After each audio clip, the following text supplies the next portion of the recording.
Programme से। राधे राधे महाराज। महाराज जी, कभी कभी मैं अपनी नौकरी और अपने भविष्य को लेकर असुरक्षित महसूस करता हूँ और ये असुरक्षा मुझे बहुत परेशान करती है। इस चिंतन असुरक्षा को दूर करने के क्या लिए है कि जब तक भगवान का भरोसा नहीं होता तो जीव फिर अपनी हैसियत से चिंतन करता है तो उसे परेशानी हो जाती है कि अगर ऐसा हुआ तो फिर क्या होगा, अगर ऐसा हुआ तो क्या हुआ, फिर वो परेशान हो जाता है।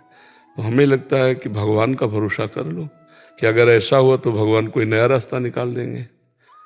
भरोसो दृढ़ इन चरणन के हो, हमें भरोसा भगवान पर है। एक मार्ग बंद होगा तो दूसरा खोल देगा। अच्छा, भगवान का भरोसा नहीं तो विचलित तो हो ही जाओगे फिर, क्योंकि संसार में जैसे आपका नौकरी के द्वारा पूरा परिवार पोषण हो रहा है तो मन में लगा अगर नौकरी छूट गई तो हम चिंतित हो जाते हैं अपने बोझा लेकर के।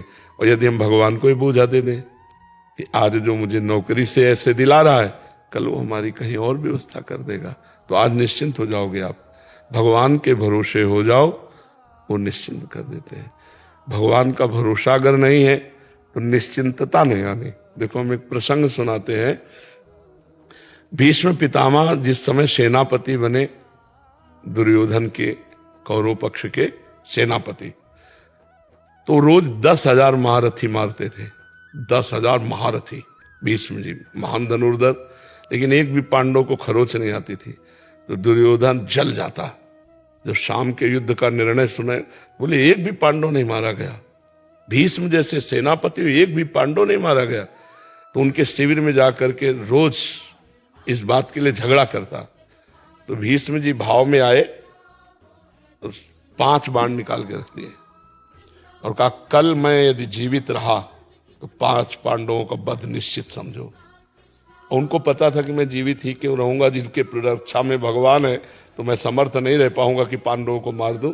पर ये रोज रोज कहता तो उन्होंने अब ये खबर फैल गई पूरे दोनों शिविरों में कि भीष्म ने प्रतिज्ञा की कल 5 पांडवों का वध होगा। इतने में द्रौपदी जी आ गई। बोले प्रभु सुना? बोले हाँ सुना कि 5 पांडवों के वध का उन्होंने 5 बाण निकाल लिए। द्रौपदी जी का अच्छा अपने दासी के कपड़े लाओ। भगवान ने दासी के वस्त्र पहने। द्रौपदी का आगे आगे चलो भीष्म पितामह के शिविर की तरफ, पीछे दासी आगे द्रौपदी। सब कोई समझ रहा है कि दुर्योधन अभी आशीर्वाद लेके गया है 5 पांडव, तो किसी ने रोका ही नहीं। सीधे भीष्म जी के सामने गए। वो संध्या के समय जप कर रहे थे, जाके प्रणाम किया पितामह। तो उनको भी यही बात समझ में आई कि दुर्योधन की पत्नी आई है। दुर्योधन की पत्नी आई क्योंकि दुर्योधन अभी गया है कह करके। तो हम 5 पांडवों के वध का प्रण किया तो प्रसन्न होकर बताया होगा तो तो उनका सौभाग्यवती भाव। संध्या का समय था तो द्रौपदी जी ने हटाया और कहा कि आप प्रण करते हो सौभाग्य उजाड़ने का और आशीर्वाद देते हो सौभाग्यवती भाव का, हम क्या माने कि कौन सा भीष्म सत्य है, सौभाग्य उजाड़ने वाला या सौभाग्य देने वाला? भीष्म जी का माला छूट गया। उनका वो कहा जो तुम्हें यहाँ लाया है, क्योंकि इतनी चतुराई से तेरे को यहां तक इस समय पहुंचाना केवल उसी का कार्य है। भीष्म जी खड़े हो गए और देखा तो दरवाजे में दासी बने खड़े थे भगवान। भीष्म जी ने जब देखा तो कहा बेटी तेरे सौभाग्य को कौन उजाड़ सकता है? हम जैसे सैकड़ों भीष्म तो भी नहीं उजाड़ सकते, जिसका रक्षक ये गोविंद तुम्हारे लिए दासी बन के आया है तुम्हारे पद। तब भगवान से कहा मेरा प्रण तो तुम तोड़ दिए, लेकिन तुम्हारा भी प्रण तोड़ूंगा कल।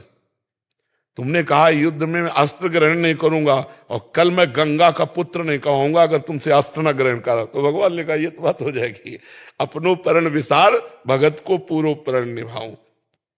फिर भगवान से कहा कि प्रभु अगर जीवित रहा तो मैं बाण संधान करूंगा पांडवों के ऊपर। तो आप ये करना कि जो ही मैं युद्ध क्षेत्र में जाऊं कल तो सामने शिखंडी को खड़ा कर देना।